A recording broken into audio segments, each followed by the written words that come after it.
Well, Jake Ash, 2-0 against Tonbridge. Brilliant result. Yeah, just saying to you walking down there, Dave, it's nice to finally get what we've deserved from a game. It was nip and tuck today. There wasn't loads in it, but I thought we were the better side. We looked solid. They didn't create a host of great chances. And first half, it looked like following the pattern that the last few games were have. We carved out some good chances, nothing too clear, but a couple of good added opportunities. And we got as soon as we got the goal, it was just a case of could we get a second one just to settle the nerves, because we've been in that position a couple of times this season, and with the numbers we've got and the lack of training we had during the early part of the season, there's always a concern you might concede. But no, absolutely delighted. The boys, just incredible bunch in there. Hodgie said afterwards how proud he is of the group, and to keep soldiering on again, with still sort of a little bit of uncertainty around things, just says a lot about the boys. So yeah, delighted today. Going to enjoy that. And of course, a massive month, 8 games in December, and these are sort of teams you've got to pick up points against, isn't it? Mid-table, you've got to win these matches. Yeah, absolutely. I mean, if we're serious about staying up, which as a group in there we definitely are, these are the teams we've got to beat. And equally, the Eastbournes that we were at last week, we're devastated not to get something that day, because we had 17, 18 corners, I think it was, and a lot of chances. So we have to beat these teams when we create those opportunities. And full credit to Kiefer, took the second one brilliantly. Les hit the crossbar, but we were a bit more clinical second half, because I think at times this year we've created chances that we should be taking, that when we give to the opposition they take, and that's the fine difference. There hasn't been much else between some of the teams. So we needed to beat these guys today, and we need to start going on a run now. Like you say, a lot of games coming up. If we can string 2 or 3 wins together, we're in with a shout and with a spirit in there. I wouldn't rule us out of doing it. Let's look at the goals. I mean, the first one, penalty, foul or not?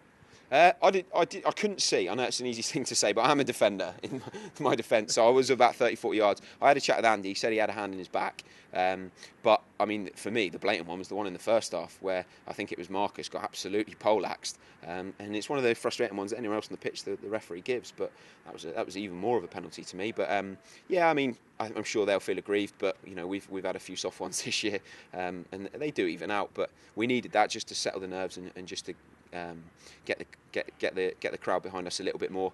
And there was a little bit of a conflab between me and Marcus before the game as to who took them. I don't know how I've managed to lose the penalties. I'm 1 out of 1 for the season, but he got on them, and as long as they go in, it doesn't matter. It was a good one, though.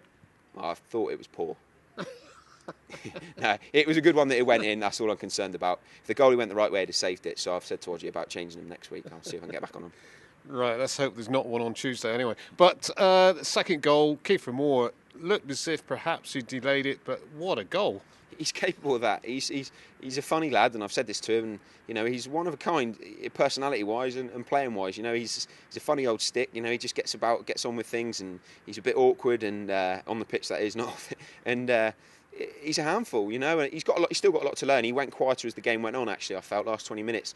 I think he could have given a bit more, but he's still young, and he's played 15 Conference South games, and last year he was playing 7-8 leagues lower or whatever it was. So he took it so well. Like you say, I thought maybe the chance had gone, but he's capable of those little bits of magic. We see it in training. He's not the nicest fella to mark 'cause he's big, he's strong, and if he creates that yard, he can take chances. So I'm delighted for him, and I think he's, if he keeps buckling down and listening to the fellas, I think he's got a good future, definitely. And of course at the back, clean sheet. Yeah. We haven't had enough of them this season, and actually, this season we've defended better than we did last season on the whole. We've had some games where we've really not given away many good chances, but we've conceded sloppy goals from corners, sloppy goals from free kicks. So delighted to get one today, because it has been too long. And you do pride yourselves. We were all saying the back four, last 10 minutes, look, let's take pride from this. Even when it went to 2-0, you still don't want to concede, you want to get one. So, Lukey played his part in that as well today. So, yeah, delighted for those boys back there. But if you actually think about it, they didn't have that many chances to worry about. McCormick had possibly 2 saves to make for the whole game. So that's credit to you guys at the back four. Yeah, well, and the midfield, Marcus and Brawley really put in a shift today, and Cody and Les worked back as well, a couple of times, some great tracking back from the 2 wide men.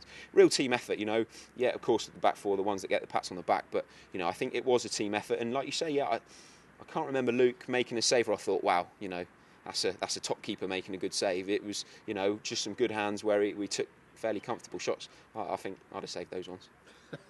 Yes, we have seen you in goal this season. But overall, though, great performance. Small squad, though, 13 players. Two subs didn't come on today. What's the any sort of niggles or serious troubles for Tuesday or not? No, nothing. And arguably, hopefully, we'll be a player heavier. Martin Watts will be coming back. And I didn't mean that with regards to shape. He had a run out for the reserves today, so hopefully he can come back in on Tuesday. So that's another body back, and everyone knows the quality that Watts he's got. You know, he's a top player, and actually he was playing his best football when he got injured. So that would be a huge boost to have him back in the squad Tuesday. No knocks as far as I know. So and Hodgie's still talking about trying to get boys in. So you know, fingers crossed. 13 players will be a thing of the past. Hopefully, as time goes on. And let's put you on the spot. Skipper's got to take responsibility both on the pitch and off. Who's your man of the match today? Ooh, wow. I'll give it to the gaffer. That's the best way to stay in his good books, isn't it? I thought he was monumental. No, he did brilliant back there. You know, he had some terrible boots on. I don't know if you noticed them, if you got them on shot, but despite the terrible boots, you know, he just digs in and he just sees the game so well. It's a pleasure to play alongside him. I'll get stick for that, but no, it's worth it. I thought he was brilliant, but it was a team effort. The boys, cliche, but the boys were just fantastic, and they all deserved the 3 points and the pat on the back. Yeah, great result, Jake, and a great 3 points. We need them, and let's roll on Tuesday. Absolutely, looking forward to it. Cheers, guys.